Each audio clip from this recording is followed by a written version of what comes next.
ni imvugo nziza cyane yavuzwe mu iyo ndirimbo ngo ngira icyizere Yesu umunsi buri munsi, ngo uko igihuhusi coba kimeze kose.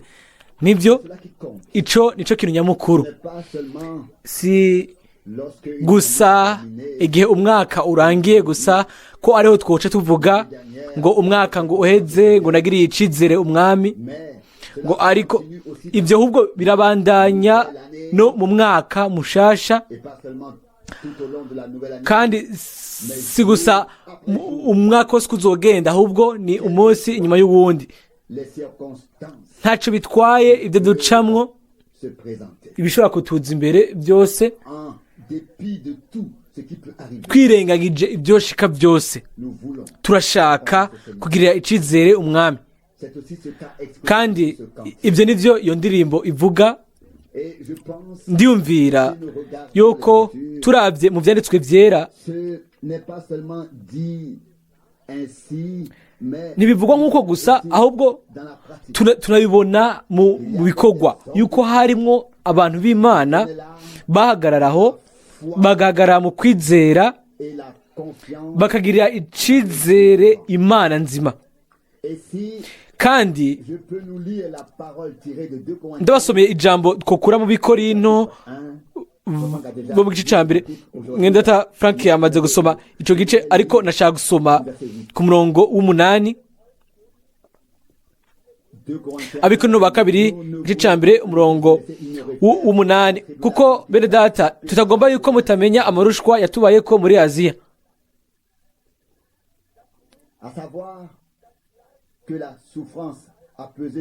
ko twaremerewe cyane biruta uko dushobora,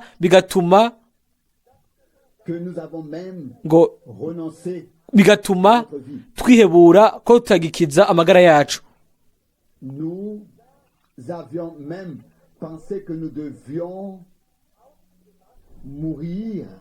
Kandi tumenyeshwa mu mitima yuko duciwe ku iteka ryo gupfa, kugira ngo ntitwiyizigire ubwacu, ariko twizigire Imana izura abapfuye. Iri ni ijambo ry'igitangaza, rirahuza n'ibyo tumaze kuririmba hano. Pawulo kumbure hamwe nabo bajana, ndabivuze ko bari mu iyo ntara yo muri Aziya, kandi bategereje kuba mu byo babayemo bigoye cyane. Kumbure rero twe twokwibaza ati kubera iki mbega aba bantu b'Imana bategeza kugenda mu buryo nk'ubwo bubi nk'ubwo? Mbega Imana ntiyari ngaho kugira ngo ibitwararika kugira ngo bamererwe neza? Ico ni kibazo twoshobora kubaza, ariko ndiyumvira yuko ico kibazo ni gikenewe, ntidukenewe kino kibaza, ntidukenewe no kucishura, ariko turashobora kwibuka ijambo ryanditswe ngo abashaka kugenda babaho bubaha Imana, bakorera Imana, bazotegerezwa guhamwa. Ubu rero uburyo agahamo kabamwo bigumye bimanitse, ntibashika, ariko biba mu ruhande rumwe, kandi kumbure bikaba bije giturumbuka, bigaturumbuka kuri Pawulo ku buryo bw'uko yibaza ko bimurangiranye, yuko ari iherezo. Akavuga rero ngo ubu tugiye gupfa, ariko ivyo ntivyabagiriye nabi, ahubwo vyabagirira neza, kuko acavuga ku murongo w'9 ngo twategerezwa kwiga yuko tudakwiye kwizigira ubwacu, ariko tukizigira Imana izura abapfuye. Bene data n'abashiki banje,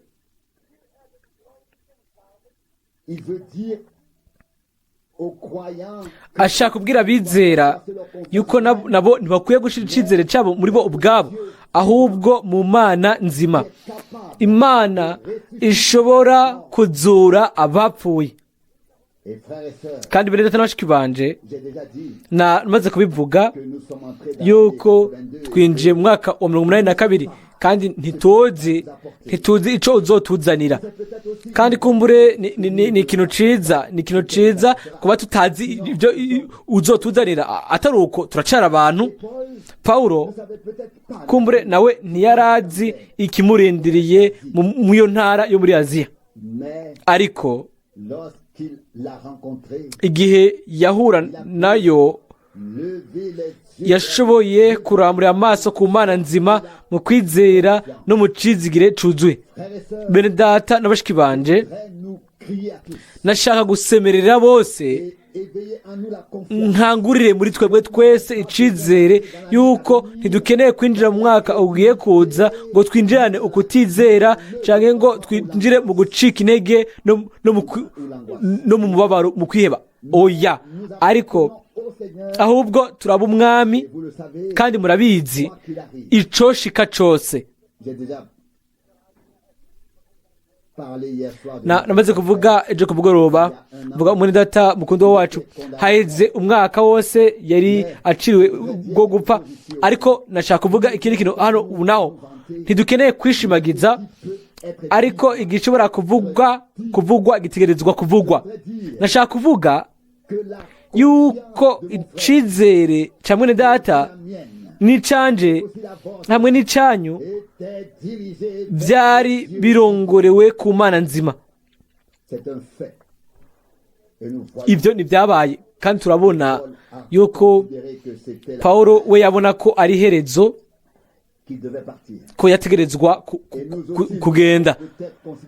Kandi kumbure natwe twikitegereje tubona ko ari herezo, ariko Imana yo kwizigirwa, Imana yizigirwa, yari ibizi, yari izi ibyo iriko irakora, kandi n'ubu naho irazi n'ibiraba imyaka izoza. Hanyuma acavugwa rero hano ikintu c'igitangaza ciza cyane mu murongo w'10, akavuga ngo yadukijije urupfu rukomeye rutyo, kandi izodukiza no muri kazoza.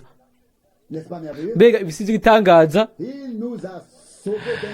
ngo yadukirije urupfu rukomeye rutyo, kandi ukwizera kurabandanya, ngo kandi izodukiza kandi buri kazoza. Mbega twese turafise ukwizera. Ego, aho rero turashobora kuvuga twese amen. Nivyo gitangaza, nivyo azodukiza. Niyo twizigira. Mbega twese tuvuga ivyo ducecetse. Mbega mwese mwa mwarabisubiyemwo mubisubiranamo natwe. Twese twategeza kuvuga uko tukizerana nawe. Bitari uko tudafise ukwizera ntibishobora ko duhimbara Imana. Dushira ivyizigiro vyacu muri we yuko azodukiza natwe muri kazoza, mbere no mu mwaka wa 1982. Hahimbazwe kandi hashimigwe Imana yacu. Turanezerwa cyane kubw'ijambo ryiwe ry'igiciro, kubw'isezerano ryiwe, kandi turabizi yuko ibyo asezerana arabiduza. Nico gituma turashaka kumuha icubahiro kandi tumusenge. Turahaguruka kugira ngo dusengere hamwe. Mana yizigirwa, turagushimira mu bwina bw'imitima yacu kubwo ijambo ryawe ryera kandi ry'igiciro. Turagushimira kandi mwami ko urongora ukarongora mu buryo butangaje abawe, haba mu bwina no mu burebure. Ariko turabona mwami abantu b'Imana ntibatakaje n'ibyizigiro byabo, be no mu minsi yo guhamwa n'iminsi y'ibyago y'ibigeragezo. bashize ibyizigiro byabo muri wewe mana yizigirwa uyu mugoroba dushize ibyizigiro byacu kubwo umwaka wose no kubwo igihe cyose dusigaranye cyo kubaho tubishize muri wewe wenyine mana wowe ku izina ryawe gusa rihabwe icubahiro no gusengwa mu izina rya Yesu amen amen turicara turaba inyuma tukaraba iminsi iyo umwami yatuvugishijemwo kandi yaduhezagiye nta nkeka hari ibintu tuzogenda dutwaye ku nzira yacu y'ubuzima bizogenda biradufasha kugira ngo dukorere neza umwami kandi tube ku ruhande rwiwe. Mwene data Rusi yamaze kuvuga yerekana ku bijyanye nanje haheze umwaka nta muntu n'umwe ashobora kubipima kiretse yarabibayemwo wenyine ubwiwe kandi ukamenya ingene ushobora kwiyumva, ariko nashaka ko mumenya yuko sinigeze nsaba gukira, je nashaka gutaha mu rugo ico byontwara byose nje mu bwiza. Ikibazo ca nyuma gusa nabaza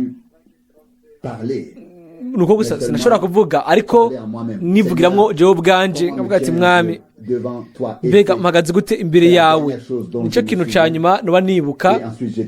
Hanyuma navuye mu mubiri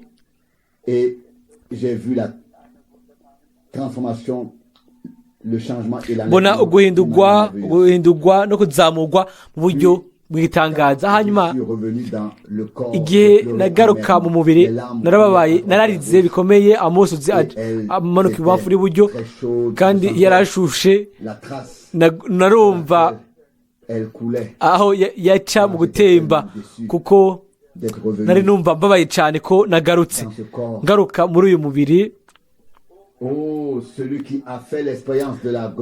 Uwagize umwimenyerezo w'ubwiza bw'Imana ntaba ashaka kugaruka, aba ashaka kwigumira hafi y'umwami, agumane n'umwami. Rero nubwo biri uko ndi hano kugira ngo bibabaze bamwe mbere umugisha abandi, ibyo nishobora kubihindura. Paulo arandika hano mu bikorano nyine akavuga ngo kuri bamwe turi agacuku k'urupfu, turakamote k'urupfu, abandi nabo turakamote k'ubugingo, turi akamote kubw'ubugingo. Rero ibyo ntidushobora kubihindura. Niko byagenze ku mwami wacu guhera ukuvuka kwiwe. Baramubwiye ngo wavutse mu buryo butabereye, bidaciye mu bukwe, ngo nawe gushaka kutwigisha n'ibindi n'ibindi. Ukuri niko tuba mu bintu tugashikirwa n'ibyo bintu byose ibyoshika byose. Ikintu nyamukuru nuko dukorera Imana n'imitima yacu yose, hanyuma abantu bakabona inzira y'agakiza. No kwipfuje yuko Imana ishobore gukoresha ubuzima bwanje kugira ngo nereke benshi kandi inzira ija ku mwami, ubugingo bundi bushobore guhomogwa buzanigwe umwami kubw'ubuntu. Ijambo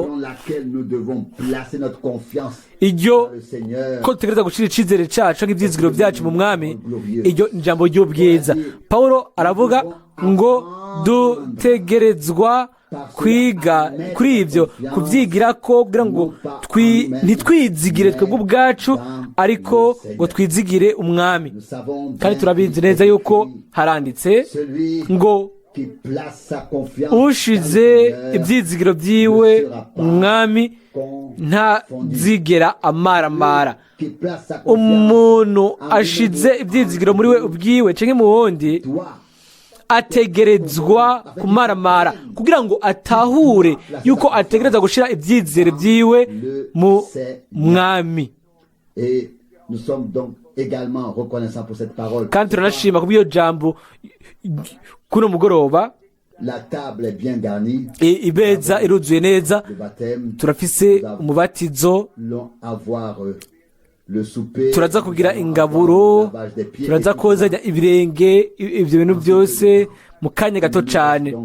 Rero nta qu'à effleurer les passages bibliques, ikiduco dusigaranye ni kumurika gusa ku mirongo ya Bibiliya, à y faire brièvement référence, tuyifatire ko uburyo busanzwe, hanyuma tuje no ku bindi bice bitandukanye.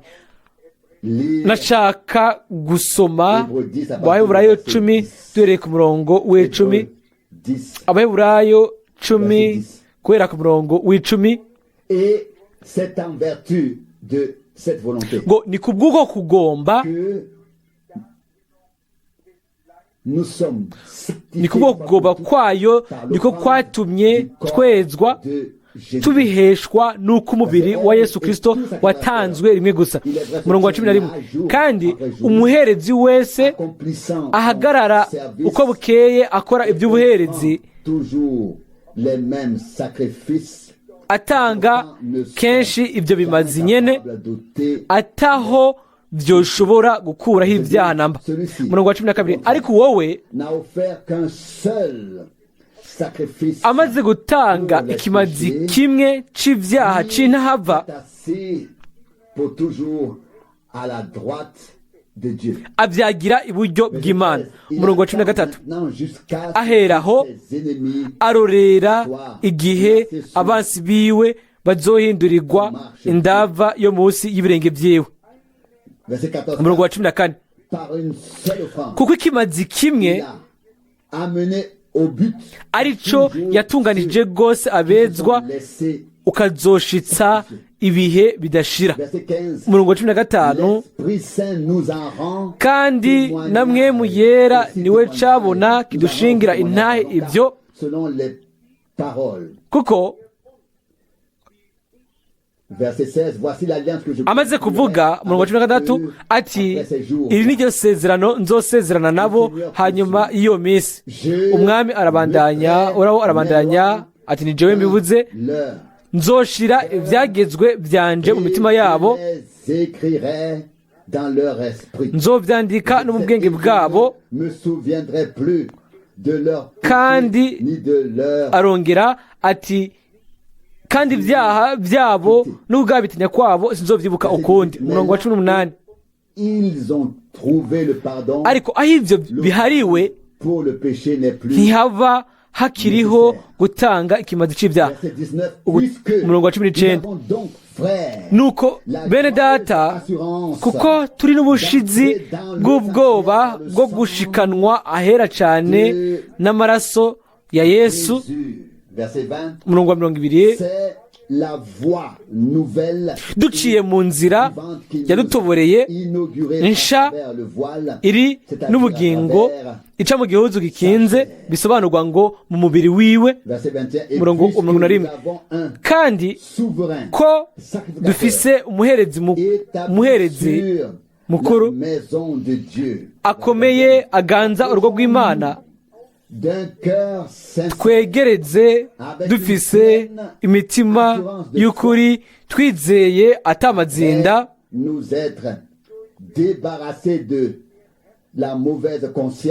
imitima yacu icucagiwe ngo ivanemwo ibitwagirizwa bibi, imibiri yacu yuhagijwe amazi meza. Murongo wa 23, tugumye ukwatura ivyizigiro vyacu ntikunyiganyige, kuko wasezeranye ari uwo kwizegwa. Umurongo wa 24, kandi twiyumvirane ko kugira ngo tugwane ishaka ryo gukundana n'iby'ibikorwa byiza. Umurongo wa 25, twoye guheba gukoranira hamwe ngo ntitubure mu makoraniro yacu nk'uko bamwe bagira, ari akamenyero ka bamwe mu Faransa, ariko duhanurane ngo duterane intege, kandi uko mubonye wa munsi wegereza murushirize kugenza mucyo.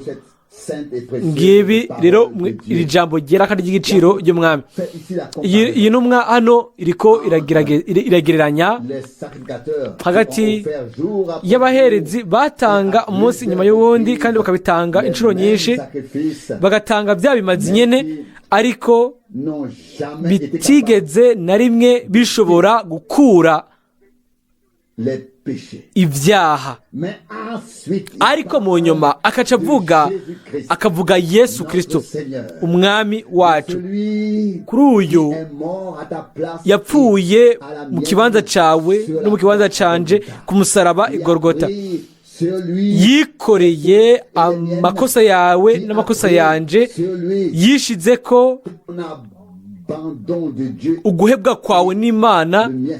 nuko n'uguhebwa kwanje n'Imana. Hanyuma hano akavuga ngo ta séparation d'avec canke Dieu et la yikoreye ugutandukana kwawe n'Imana no gutandukana kwanje n'Imana. Agaca avuga ngo biciye ku kimazi c'umubiri wiwe yatanze ikimazi, atanga ugucungwa kw'ibihe bidashira. Hari ibimazi byinshi byamye bitanga iciyumviro kw'ico kimazi kimwe kizoza gutangwa. Ndashima cyane umwami ko atwemerera uyu munsi gufatira kuri ico kimazi, ico kimwe gusa k'uwo mwagazi.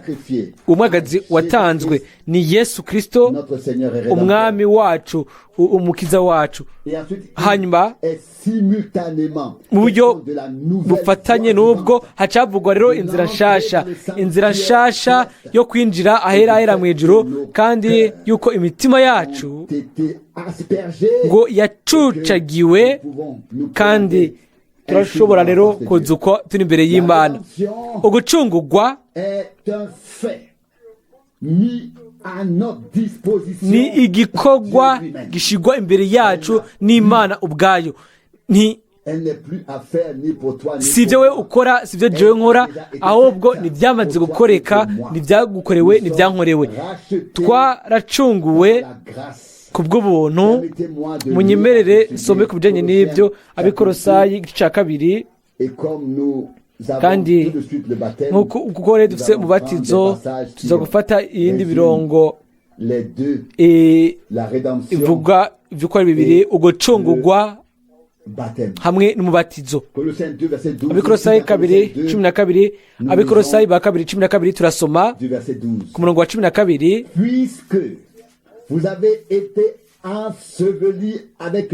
Kuko mwahambanywe nawe mwibatizwa,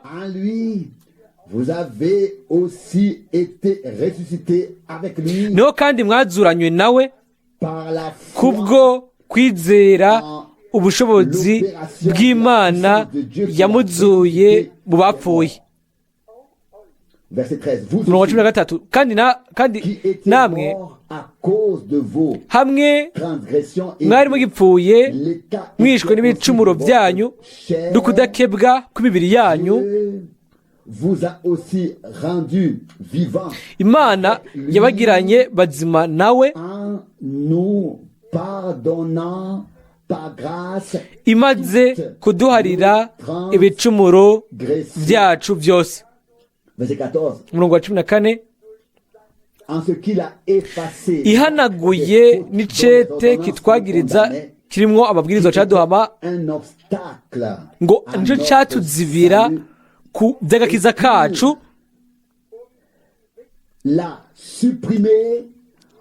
iragifutanganya igikura hagati yacu nayo, ikibamba ku musaraba. Umurongo wa 15, kandi yambuye abakuru n'abafise ububasha, ibateterereza mu maso ya bose, ibashorera bafashwe mpiri kubw'uwo musaraba. Hariho ibintu byinshi muri iri jambo duhejeje gusoma.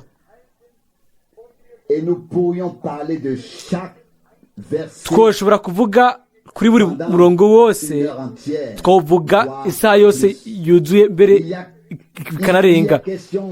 Havugwa yuko été rendus vivants twagizwe bazima hamwe na Kristo, non pas hier, ni atari ejo, atari haheze umwaka, atari haheze imyaka 10, ahubwo est mort Kristo pour nous, et yaradupfiriye que nous avons été kandi ressuscités twarazukiye muri we puissance de Dieu, biciye ku bushobozi parce que bw'Imana, nous avons été kubera yuko destinés par Dieu twagenewe une vie n'Imana nouvelle, kugira ubuzima une vie bushasha, éternelle avant la ubuzima buhoraho guhera isi itararemwa. en Jésus-Christ. Ukwizera Yesu N'est Kristo pas un hasard. sizagiturumbuka, ahubwo Belle et bonne planification ni de notre Dieu. byapanzwe neza mu buryo bwiza n'Imana yacu. Accepterait Imana yari izi ninde azokwemera agakiza, ninde atazokemera. C'est pourquoi Nico gituma dans son omniscience, mu kumenya kwayo il pouvait déjà kurengereje inscrire à yashobora dans le livre kwandika imbere y'igihe, ikandika mu gitabo cy'ubugingo cy'umwagazi wishwe, ikandika amazina y'abo bose bazoba abizera. Ubu rero lorsque le temps était accompli igihe cyari kimaze gushika, hanyuma natwe tukaba turagezwe ko yaraduhamagaye, mais nous avons déjà été crucifiés ariko avec Christ. twabambanywe na Kristo kiriya gihe kera, Déjà été ensevelis twahambanywe na Kristo kiriya gihe kera, ressuscités avec twazuranywe na Kristo kugira ngo tugendere mu buzima bushasha, pour marcher en nouveauté de vie. kugira ngo tugendere mu buzima bushasha biciye ku gikorwa cy'ubushobozi cy'Imana yacu. Il est dit ici, nous avons été Aravuga hano vivants ngo avec lui par twagiranywe bazima nawe, et il nous a pardonné toutes kandi ngo nos yaduhariye ibigabitanyo byacu byose, ibicuro byacu byose. Si ibyo gusa, ahubwo haravugwa kure umurongo wa 14 ngo ihanaguye n'icete kitwagiriza cyarimo amabwiriza caduhama, ngo harimo amakete adutsindisha, ngo cazibira agakiza kacu, igikura hagati yacu nayo, ikibamba ku musaraba. We nyine umunyamategeko watanze amategeko, washizeho ibyagezwe byiwe kugira ngo yemeze umuntu wese ko ari umunyabyaha, amwemeza icyaha. Yaraje ubwiwe yikorera amakosa yacu twese, hanyuma anazimanganya, anakuraho, arafutanganya amabwirizwa ariko amakosa yacu. Iyo hariho umuntu afise ibintu adashobora kuriha ariko ararihishwa, ese ingene biba ari byiza igihe icyo kintu, ibyo bintu yandikiwe by'amakosa bihanagurwa, hanyuma uwo muntu byari biraba agasoka yidegembya. Nimwibaze yuko mutegereza kuriha ibihumbi 10 by'amashiringi canke by'amamark mvuga y'amadagi, mutegereza kuyariha, hanyuma mudashobora kuyariha hakacaza umuntu abarira amafaranga mu kibanza canyu, hanyuma uwo mugabo mwategereza kuba muriha ibyo bintu ntabe agisubira kubanira kubibishuza. Ico kintu kiba kimaze kuvanwaho, gikuweho, kirangiye. Atari gusa ngo banje kugisha ku ruhande mu mwanya ngo bazokorokane mu nyuma, ahubwo mu buryo bwuzuye bukwiye kiba kimaze gukugwaho, gihanaguwe, gikuweho. Uwo dufitiye ikintu, uwo dufitiye icyo kintu rero ntashobora kugaruka, kuko iryo kosa riba rimaze kurihwa, kandi n'amakanda yose yoba ajanye n'iryo deni, ibyo byose biba bimaze gufutwa, bikuweho. Ico gikorwa, uko kumenya iryo kosa, uko Bibiliya niko ivyita, ni inyandiko yemezwa ko hari amakosa yakuweho, irazimanganywa, iravanwaho, irafutwanganya nta banki n'imwe yoza ikavuga ngo umviriza ngo mutegerezwa twavuga ati mushinga nawe mukuru w'igisagara yarishe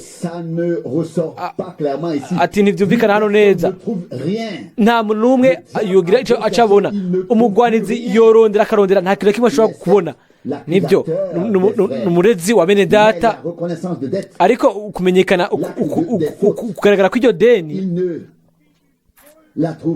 ntashobora kubironka byaravuyeho nk'uko n'iryo deni ryavuyeho uko niko no kumenyekana kw'iryo kosa byavuyeho si ikosa gusa si ukuvuga ngo barikosoye ahubwo byasambuwe birahanagurwa ntibashobora kubigarukana kandi rero mu buryo canke ubundi byaciwe mu muryango w'inyuma birazimangana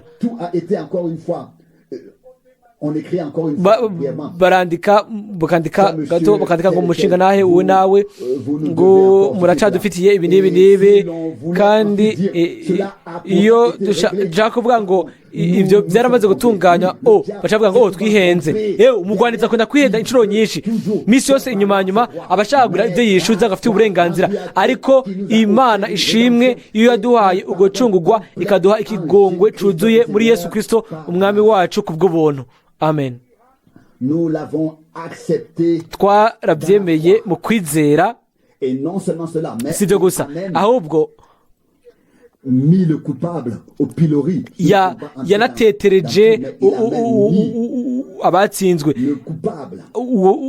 uwutsinzwe yamutetereje ahibonekeza ni kuvuga ni umugwanizi niwe yatsinzwe hamwe n'amadayimoni yose ayo nyine ariyo abazwa yuko ari twe twabaye abatsinzwe hanyuma inyuma y'uko yari amaze kubatetereza uko kose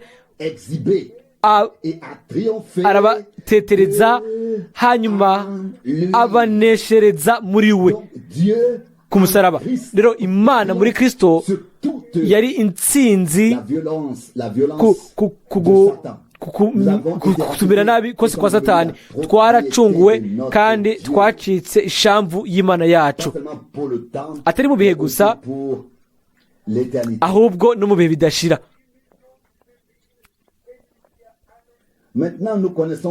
ubu rero twese turazi ingene byatanzwe ibyijanye n'ivugabutumwa umwami wacu yaravuze ngo dukwiye kuja mu isi yose kugira ngo tuvuge ijambo ryiwe kandi ibyo byabereye mu byakozwe n'intumwa ni aho niho rero icitegererezo ico twebwe dutegerezwa kwihuza naco aho niho habereye ubutumwa bwa mbere no kunze yuko ibyo bidushikira nk'uko byagenze kw'abo bantu bariya bagabo ba kera ni kuvuga byashyize ku mutima bigaca mu mitima yacu gusa n'ibice mu byiyumviro gusa ariko bimere nko gucumitwa mu mutima reka bisome umurongo wa 37 wo mu byakozwe n'umwaka kabiri ibyakozwe n'umwaka kabiri 37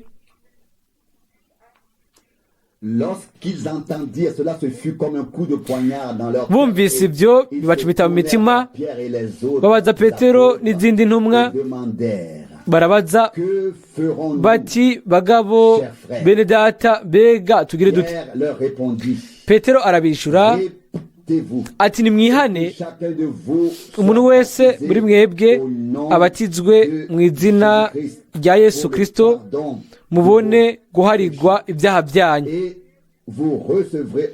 kandi muzohabwa ingabire ariyo mpwemu yera umurongo wa 39 kuko isezerano ari ryanyu kandi ari ry'abana banyu n'abari kure bose abazohamagagwa bose n'umwami Imana yacu 40 kandi ashingisha intahe ayandi majambo menshi arabanura abagabisha ati nimwikize ab'iki gihe kigoramye umurongo wa 41 nuko abemeye amajambo yiwe barabatizwa abongewe kuri uwo munsi ku bari basanzweho bari nk'ibihumbi 3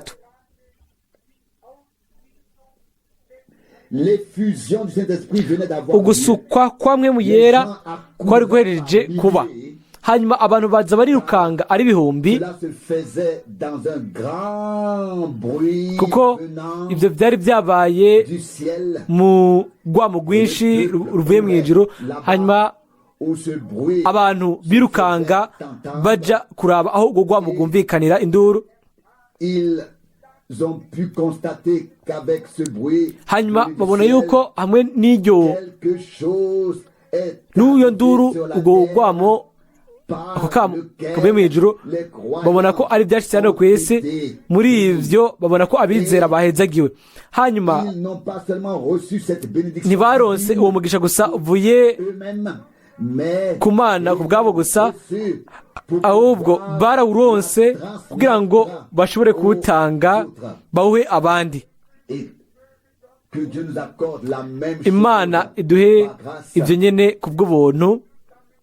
C'est cette foule Ni rassemblée iryo shengero rikoraniye ngaho exclamée, niryo ryasemereye que devons ngo faire tugire dute être sauvés. kugira ngo dukizwe.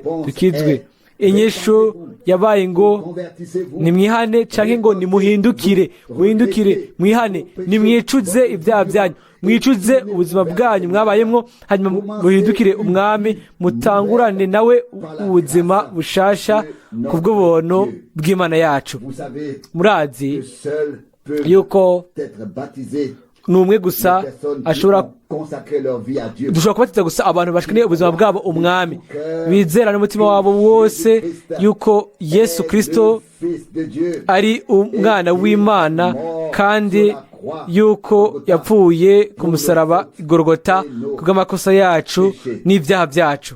il est alors dit Rero haravugwa ceux qui acceptèrent donc sa parole ngo abemeye amajambo yiwe barabatizwa.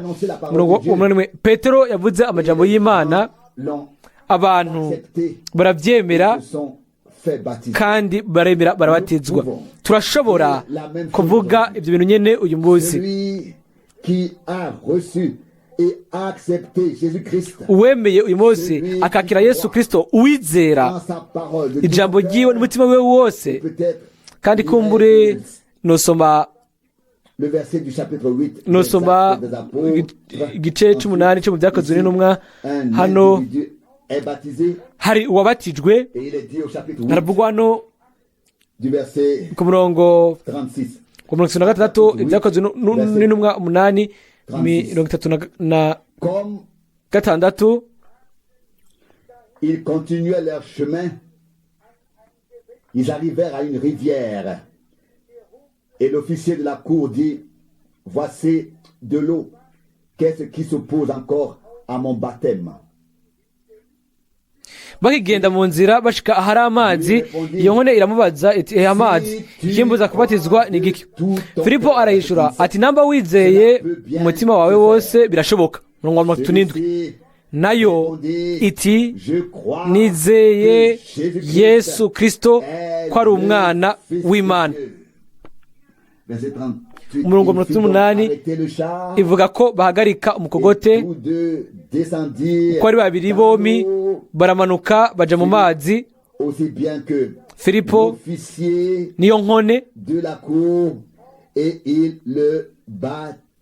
arayibatiza. Ni ibyashitse bidasanzwe. Aho hari umugabo yariko arasoma muri muhanuzi Yesaya ntiyabitahura, Imana imurukira Filipo, hanyuma uwo mugabo aramurikirwa, ntiyarakeneye ibiganiro birebire. Aho rero mu gihe yari mu nzira baganira byuzuye kuri Kristo n'ijambo ry'Imana, si Filipo yavuze ngo heraba amazi, ariko ni iyo nkone niyo yavuze ati rindira gatonyi, ati ngariye amazi, ni igiki kimbuza kubatizwa? celui que Dieu utilise si uwo imana pour ikoresha conduire un autre au Seigneur, kugira ngo arongore uwundi ku mwami de son influence, ngo ashiremwo ukosha kwiwe ngo amwoshe ngo amubwire ngo umviriza ngo utegerezwa oya ahubwo niwabaye uwizera niwe agira ico cifuzo mu mutima akavuga ngo ivyo bitegerezwa kuva muri we akavuga ngo ndizera kandi nshaka kubatizwa. la première eau que cet homme a vue, amazi ya mbere uwo mugabo yabonye yahise ayabonamwo ko ari ikintu baptisé. yoshobora kubatizwamo. Ça, ce sont les meilleures conversions. uko niko guhindukira kwa Ne nyako. remettent pas d'abord les choses umuntu adatangura kuvuga ngo nzovyumvira ko ndabishyize hanyuma ngavyumvira. intelligence. koresha ubwenge mu bintu by'abantu hanyuma ukoresha ukwizera mu bintu by'Imana. Ici, cet homme a cru. hano uyu mugabo yarizeye hanyuma aravuga Voilà de l'eau. ati ngaya amazi Qu'est-ce qui fait encore obstacle? ni ikihe kinzibira kimbuza kubatizwa. Pouvons vous le dire. turashobora kubabwira Ici aussi, hano il y a de l'eau. nano hariho Je amazi me tiens au-dessus de l'eau. je ahagaze hejuru y'amazi Qu'est-ce qui fait encore obstacle à mon baptême? ni ikimbuza kubatizwa. Ceux qui croient abantu bose bizera n'imitima yabo yose Jésus Christ, bikayizera Yesu Kristo bashobora kugirana isezerano n'umutima utanduye w'Imana n'Imana, barashobora guhambanwa na Kristo ressuscité bakazuranwa nawe kubwo ubuzima bushasha. dans Romains 6. mu Baroma 6 Paul écrit Pa- à l'église Pawulo arandikira et donc ishengero à nous rero aussi. yandikira na Romains twebwe 6, verset 3. Abaroma 6 Ou ne umurongo savez-vous wa que 3 nous tous qui igice cya avons été 6 umurongo baptisés wa 3 en Jésus-Christ, cyangwa ntimuzi yuko twese ababatirijwe kuba muri Yesu muri Kristo Yesu twabatirijwe kuba mu rupfu rwiwe.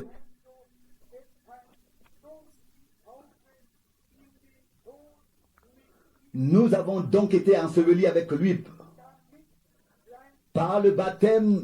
none rero kubatizwa kwatumye duhambanwa nawe tuba mu rupfu rwiwe Christ est ressuscité kugira ngo nk'uko Kristo yazuwe mu bapfuye n'ubwiza bwa Data wa twese aba ariko natwe tugendana ubugingo busha. vie nouvelle. Si nous avons été unis à lui par une mort, ko twakuranijwe nawe n'igishushanyo cy'urupfu rwiwe à lui par une tuzokoranywa nawe n'ico kuzuka kwiwe naco. Nous pourrions continuer à lire ici, twabandanya gusoma hano mais je pense ariko ndiyumvira yuko tous ceux qui veulent être baptisés aujourd'hui abashaka bose kubatizwa ont uyu munsi déjà reçu l'enseignement de la parole et de ko baba barigishijwe n'ijambo bigishijwe namwe mu w'Imana ku buryo bw'uko tutaba dukeneye kubivuga ko byinshi. le Seigneur umwami ahezagire ijambo ryiwe en tous ceux muri abo bose pas bibliques uyu munsi baza gutera intambwe yo kumvira mu kwizera hanyuma baptisés bakabatizwa du Seigneur Jésus mu izina ry'umwami Yesu Kristo, mu izina ry'uyo yaducunguye délivré akatubohora, qui a versé son sang sur la croix yamenye amaraso yiwe ku musaraba i Golgotha kugira ngo nous soyons rachetés. dushobore gucungurwa. L'acte des fautes a été effacé. Ugwete rw'amakosa rwarahanaguwe rurakugwaho, kandi nyuma yo gukugwaho rwarasibanganijwe burundu. Hanyuma a été responsable de tout uwo avec ceux qui l'ont aidé. ubazwa ibyo byose n'abamufashije bose yateterejwe ahigaragazwa. Rero si umunyabyaha yagaragajwe, ahubwo Satani ya nzoka ya kera iyo biciye kuri yo ca cinjiye mu isi. Twarabyanditse kujanye n'isezerano mu itanguriro 3:15 yuko urubuto rw'umugore, urubyaro rw'uwo mugore rw'ubwa ni Kristo, ko ruzomena umutwe w'inzoka. atari kumena uwa Adamu n'uwa Eva, ariko yarazi uwo umutwe utegereza kumenwa, ni kuvuga umutwe wa Satani, iyo nzoka. Ariko abandi bategerezwa kubohokwa bagasohokanwa hanze bakabohoka.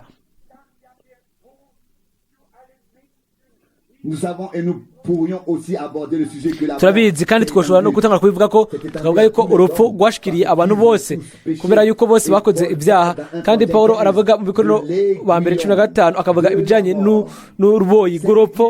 urwo ruboyi rw'urupfu twese rwaradukomoye,